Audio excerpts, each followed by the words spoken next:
All right, guys, this is it, the final set against Josh Powell from Amateur Pool. If you haven't seen the previous two videos, make sure you go check those out. I'll throw up a card for mine and for his. They'll show up here over my face at some point. But they're good sets.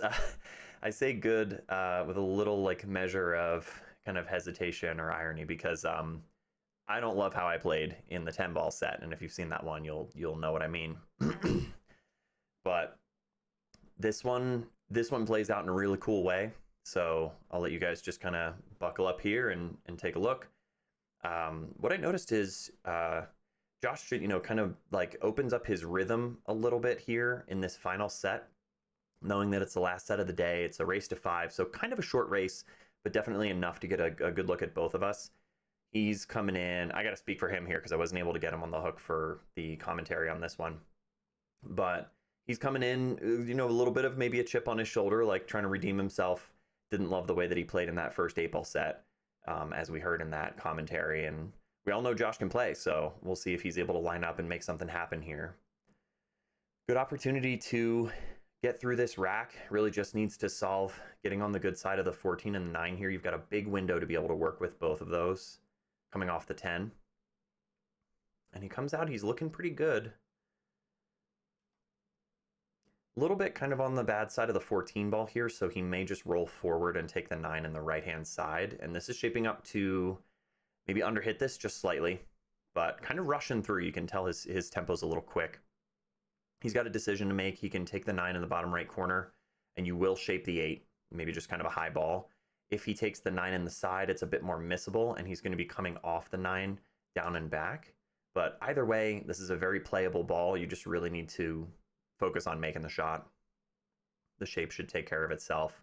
He tries to feather this into the side. It does miss it into the point. Maybe just a little too concerned with the speed.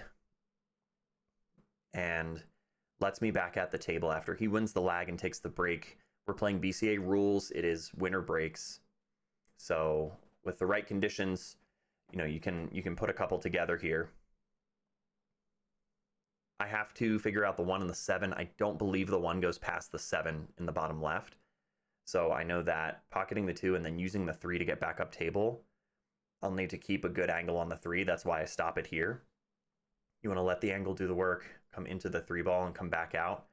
You could also come off the 3 to this side, playing short on both so that you have an option for both. At this point, I definitely had the speed of the table.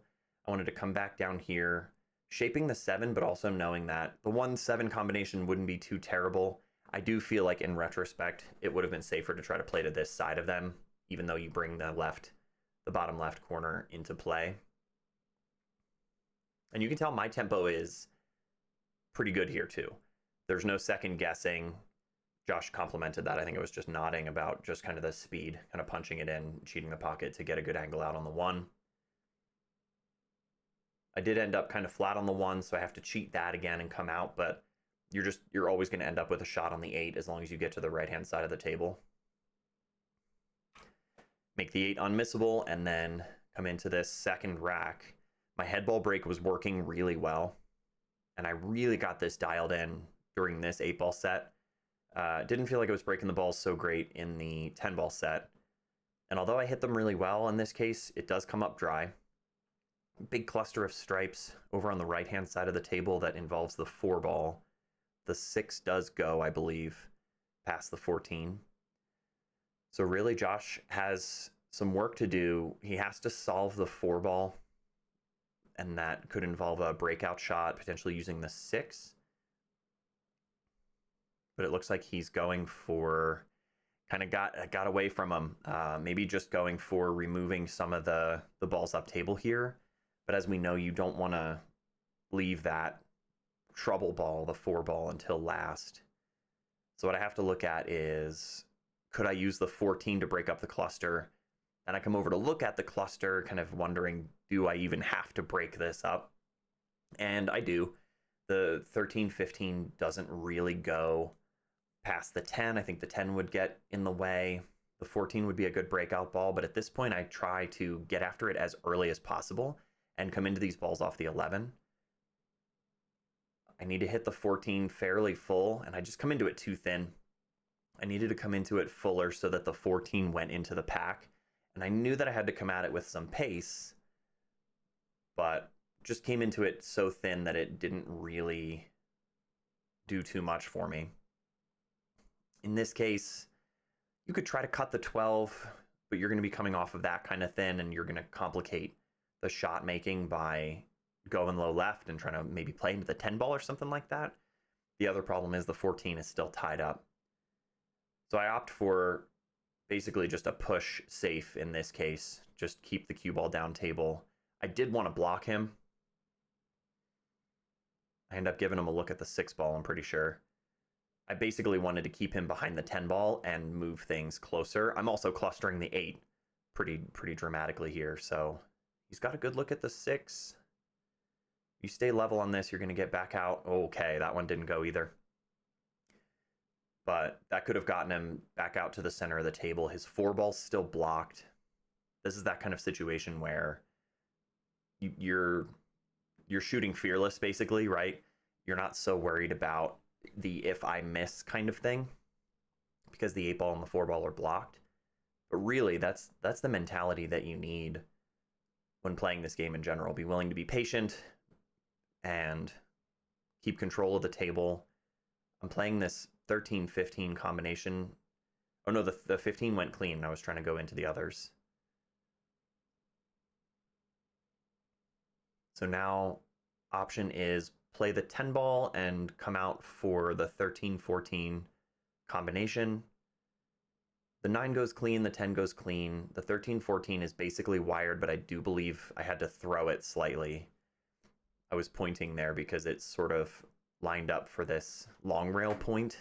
But if I come full into the 13, it basically pushes the 14 down closer to the pocket angle. I was just lining it up to make sure that there's enough room to actually throw this in.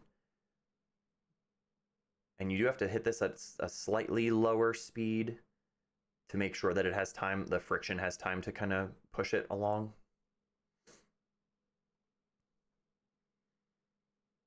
And I don't want the cue ball to get away from me too much. Kind of overhit this, but it does go. I give him a wave because that I was really flirting with the scratch there. Got a little fortunate for it to not scratch. I still have a look at the 13, and from here, I think I make a mistake where I needed to try to shape the 10. But I hit the 13 in such a way that I roll into the 8, and it sends me off towards the 12. It wasn't the easiest out to get from the 13, 10, 9, 12, but it was there. Now I'm looking at playing a safe, do you push the 10 over the 8? Maybe put the cue ball on the, 10 ball here, cue ball here. It's hard to hide the cue ball. I do have a cut at the 12, but I'm turning the cue ball loose. So basically what I'm looking at is what's my window on the 10? And knowing that if I come up table, I'm going to end up with some kind of look at the 10 ball. Problem is, this is your line for the 10 ball that will put you under the 9 to give you a playable line on the 9 ball. Really, really tough, especially this thin on the 12. If I had let this out a bit more, I might have had a better option to stay under the 9. But in this case, I just don't have a good option to get on the 9, and I have to end up considering playing the 9 off the 10. This is touchy not just because of the speed of the cue ball, but knowing that the 9 is going to play the 10 ball in this direction. You don't want the 10 ball to get away from you and end up safe over here on the long rail. Still playable. Still only game 2. But you don't want to be selling anything out in a situation like this. Let your opponent get some momentum.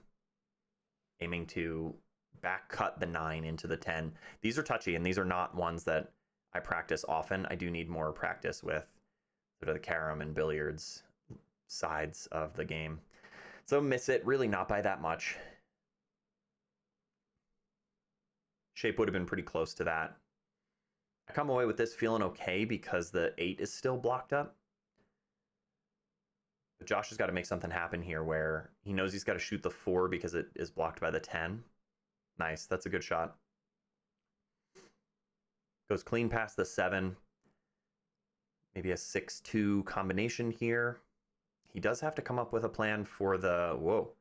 Come up with a plan for the 8. He gets into it that way, but it doesn't really help him out too much. Doesn't open the 8. Play a stop shot on the 6 and then maybe go off the 7 across table into the 8. Gets a little too flat on the 7. Probably has to take the 3 now because it's blocking the 1.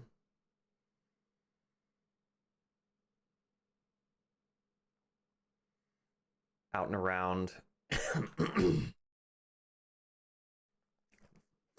Overrolled this a good bit. I think he needed kind of center table position to have an option of the 7 and the 1. And he's looking at how he can get into that 8 ball. But there's just not great options from here. Tough to get safe too, unless you play just a simple safe to put me down table and limit my options. Looks like he's attacking this 1 ball. He does have to control his speed to make sure that he stays above the 7. That's a nice touch. Ooh, it gets away from him a little bit here too.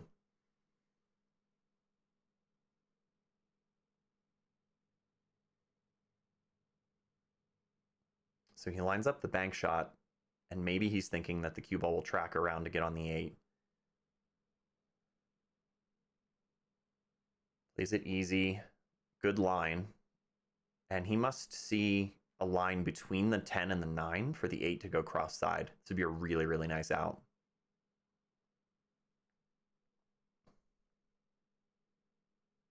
Just grazes the 9 on the way through. Does he leave me an option? Not really. So the 9's blocked. I have access to the 10. You got to go safe in this case, right? But I remember looking at the situation here and thinking, yeah, maybe I bank the 10, but then I don't have a good option for the 9. I don't think the 9 would have gone off the 8 into the side. And even if I make the 10, maybe I draw, and then I'm faced with a very tight bank shot on the 9 to go cross side. If you wanted to play that, you'd really want to be above the 9 a little bit. So I try for a safe, and I try to cluster the 8 ball in such a way that it's not going to leave an easy kick shot. And I decide to go thin off the 10. It just doesn't quite get there. I was basically hoping to push the 9 out far enough to block him. And I just leave him an edge on the 8 here so he can just easily slice this in. Yeah. Yeah, he was making a good out, and I had plenty of control options there, but just made a bad choice. Didn't hit it too well. So could be a swing in the match, right? Josh is breaking again. We're just 1-1. And a race to 5, those little turnovers can make a big difference. Touchy layout, but he is gliding right into it, so I think he's finding his tempo. Not afraid to rearrange the furniture a little bit. Gets rewarded with a look at the 9 ball on the side. He's got to go after that. Easy touch there. The 11-13 combo is pretty natural. You just don't want the 11 to get away from you and go towards the 4. Basically, once you solve that, the 14 and the 15 naturally want to go in the side pockets. So just control your speed here on the 11. The 11 did get away from him a little bit, but he's still okay because he's got the 14. Now you just have to decide what your key ball is going to be. Under hits that just slightly, I think, but he does come away with a shot at the 11. Yeah, I thought I remembered that correctly. This can be touchy too. He's got a... Okay, yeah, he was able to hold it off the 4 and luckily hit the 4. Not luckily, but skillfully, intentionally hit the 4 in a way that was going to keep him below the 15. He's got to level out. It's a lot like that 9 ball shot in the first rack. Just stay level on this. The cue ball's going to want to drift up. Nicely played. Little break and run piece here. Josh could run away with this one. Nice. Give him a little tap. You got to acknowledge the break and run. Lets up on his second ball break a little bit here. And again, this is where the momentum can swing. Something like a scratch on the break Or, you know, the classic amateur 8-ball thing where you run a bunch of balls and like open them up and don't get out. It can really change the landscape.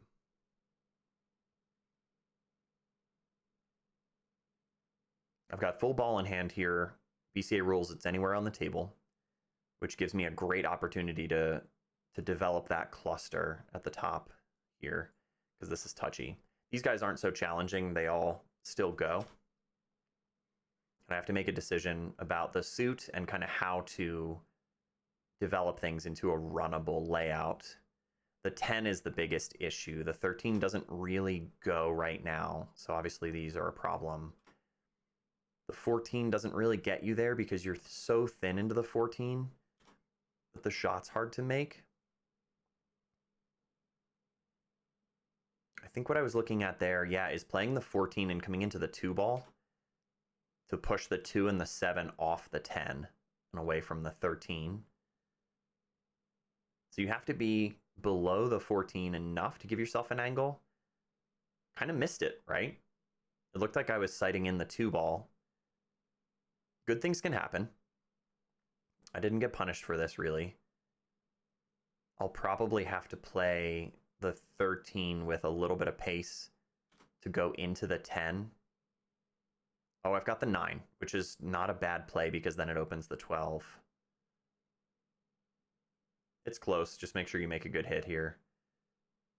Nudges the 12 a little bit, and I have a better look at the 13, although I think probably still the play is to move the 10 into a more shootable position. You could try to just stay short side on the 13 and snip at this, but I think the better play is to move it. I've had enough tournament experience at the local one. Yeah, I should have developed this 10. But that sort of killer instinct of, okay, I'm either going to play safe, lock this up and get ball in hand, or the guy scratches on the break and I get ball in hand.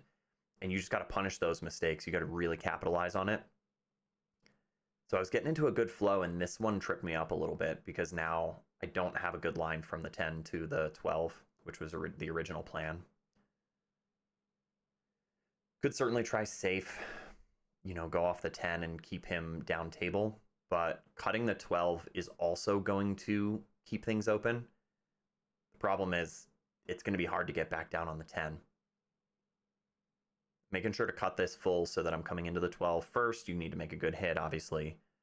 And moving the 311 with a pretty good chance of getting a look at the 11 or the 15 after the fact. You just can't be scared of those. And now the layout is slightly different. You basically just reassess and set up a new pattern. I've got a great look at the 15 with the chance of the potential here. Get that line on the 11 to where you make it in the side and it sends you down table. Anywhere down here is going to work for the 10.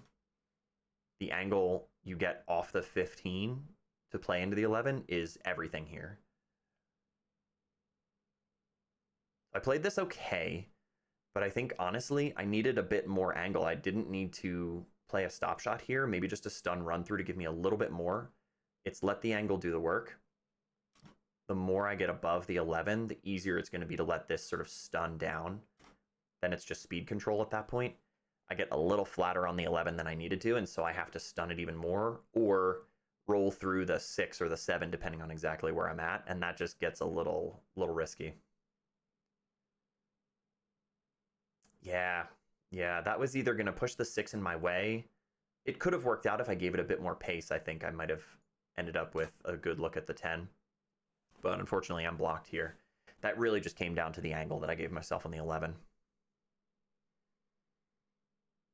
Brain starts to kick up at this point, like, oh, geez, I'm going to turn this over. I'm going to open things up. So I have to try to keep this clustered. I did have an edge on the 10. I make sure to keep the pocket somewhat blocked. Don't give up ball in hand, right? Make sure you make a good hit at the very least. And if you're going to turn this over, make it as hard as possible on that guy.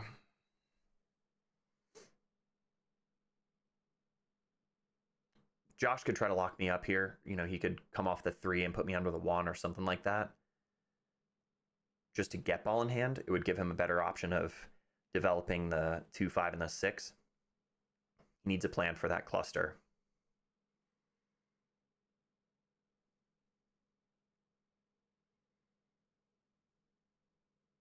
I think that's your priorities of work, right? You know the 2 and the 5 are blocked. I wonder what he's going for. Can he play the rail first? Like play the 6 into the rail and then off the 10? Or roll the 6 into the 10, make the 10, and then block me?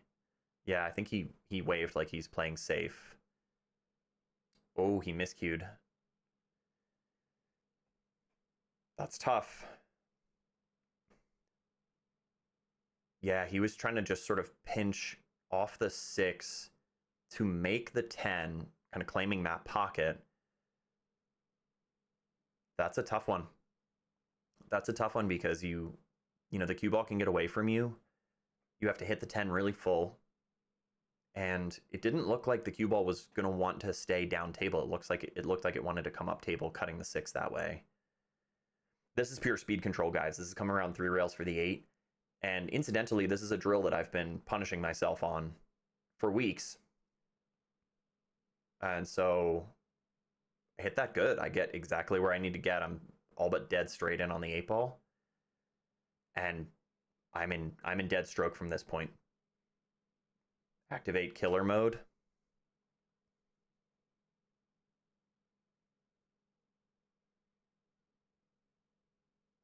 Headball break works. I get kicked around a little bit, so we're gonna need to get a look at something.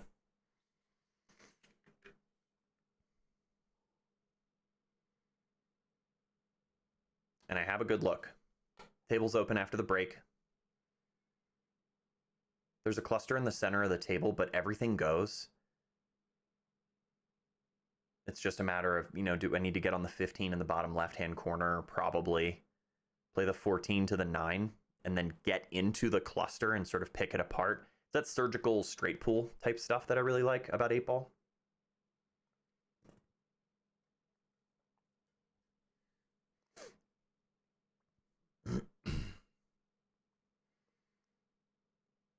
I think I'm looking at whether or not the 13 goes past the 1. I look at my exact line to get on the 9. You notice how now that I'm feeling like I'm in control, I'm really planning my pattern, committing to it, and then just let the body take over and get where I need to get. Really easy touch to get tidy on the 9. Get into the center of the table here and start to clear out the blockers. Like, for example, the 11 blocking the 12. Maybe the 12 on the right-hand side puts us on the 15. Once you clear out some of those blockers, then you can make a decision about what your key ball is going to be and how you get to that. Nice, easy touch. I knew that I needed to get past the 5 enough to not have to shoot over the 5. Playing the 13 clean this way is going to put me on the 11.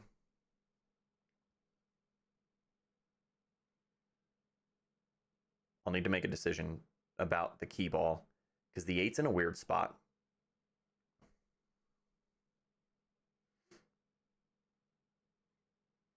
I made sure to stay behind the 11 enough to not be blocked by the 5 and be able to drift over for the 12 because the line's looking like get on the 12 on the side, get on the 15. The 15 is going to have to be the key ball.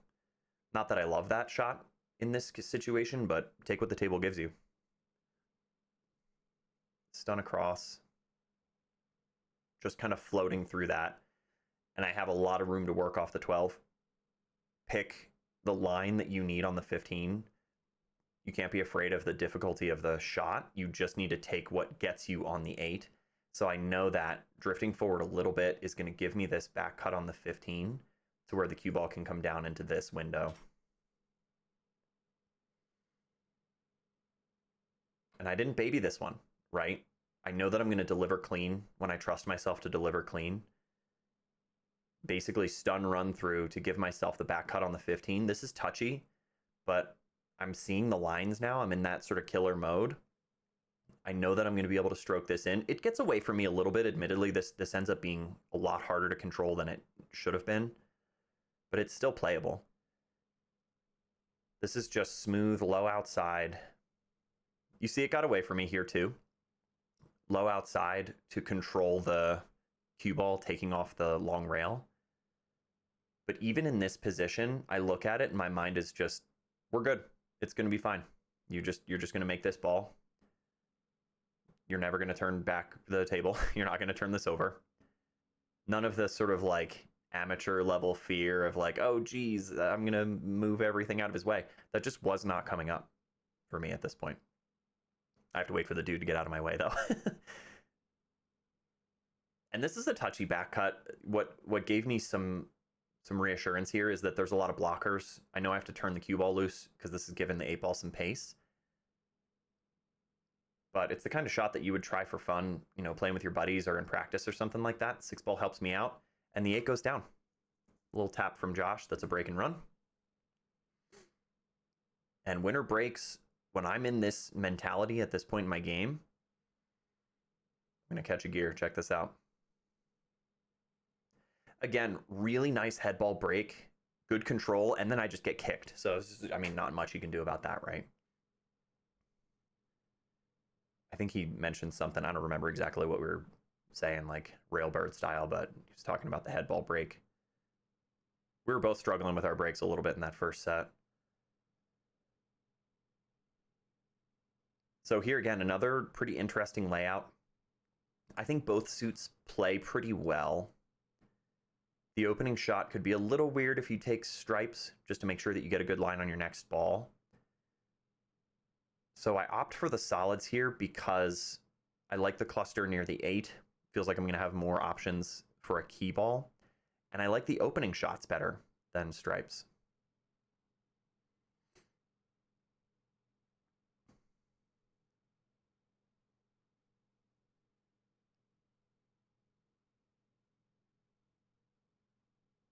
Are we finally going to get this 2-pack? That's what I want to know. If you guys have been watching for a while, you know that I had some chances, but I've never, in my pool career, had a 2-pack in 8-ball.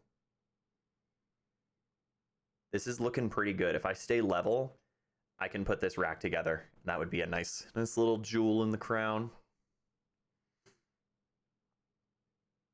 I'm still in it though. Like mentally, I am sharp. This is looking okay. I can get from the 6 to the 4. I really just have to shape the 1. That's what I was looking at is, you know, this window on the 1.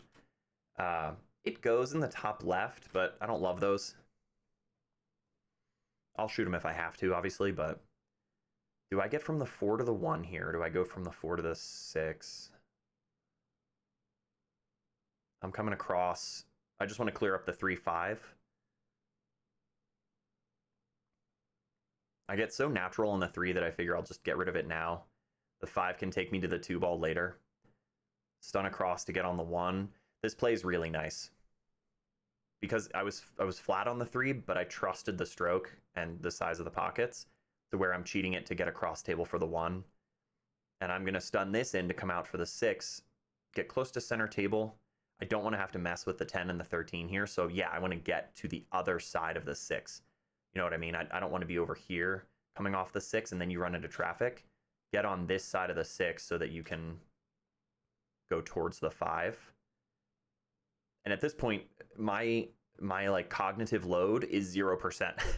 I'm not having to work hard at all to figure out this pattern. I do take that extra time after the break to really formulate that plan that makes sense and commit to it. 8-ball can get a little jazzy, right? You might have to improvise a little bit as you go, but for the most part, if you have a run out, you make that plan, commit to it, trying to trust yourself to do what you know how to do automatically, things will start to click. That's how you get into this like dead stroke. It's starting to look like a 2-pack. Never going to miss that 2-ball. You just need to tell yourself like I'm always going to get where I need to get. Adrenaline spikes a little bit here, you know, like, ooh, I'll get a little 2-pack. There you go. Nice little 2-pack. You can kind of just integrate that like adrenaline spike, that stress spike. I think it just depends how you think about it. If you let that shark you get intimidated by that. Of course, it's going to throw you off. But if you start to construe it as this is energy, this is fuel, this is a reward, you know, like I'm excited, I'm not nervous. it's going to completely change how you respond to that, the presence of that energy in your system. This is kind of touchy. I think I said something to Josh at the table like this could be a run stopper, a run ender. He mentioned something too, like I think he's watched my videos. He was like, "You've never had a 2-pack before." I was like, "Hell yeah." I need to develop the 1. The 1 does not go past the 8. This is commit. I mean, I have the 2-ball. I have the option of getting off the 2-ball into the 1 with the security of the 7's going to be there, the 3's going to be there, maybe even the 4. I could come off the 1 ball and get onto the 4. If I get on the 1, awesome, and I can clear that up. But this is the key shot right out of the gate. And you commit to the plan, you can make this happen. I'm going for it. I'm going to break this out. Good, easy stroke. Develops it perfectly. The 9 doesn't tie up the 7. It played really nice. And I think just because I landed on the 1 and I am going to be able to get the 1 after the 4, I should just take those. I'm looking at my line on the 4 just to make sure that I don't stick myself behind the 14 and the 11 here. And I double check it, which is good. I might be flowing, right? But I don't want to get ahead of myself and get too crazy here. Yeah, just kind of pinch that. Play it to the proper side of the pocket, just like I wanted. And now I can roll through. I'm trying to shape the 5, I believe. So I want to roll through this enough to get a good look at the 5, even if it's a bit of a back cut. Just get past the 11. And I'd say even that way of thinking about it, instead of telling yourself, don't get stuck behind the 11, tell yourself, roll past the 11, roll through it. Kind of give yourself a positive target instead of trying to avoid negative. That was an important reframe. I do get up enough here to get past the 11. I have a back cut on the 5, which maybe is going to send me into the 6 or the 13. I can't really tell.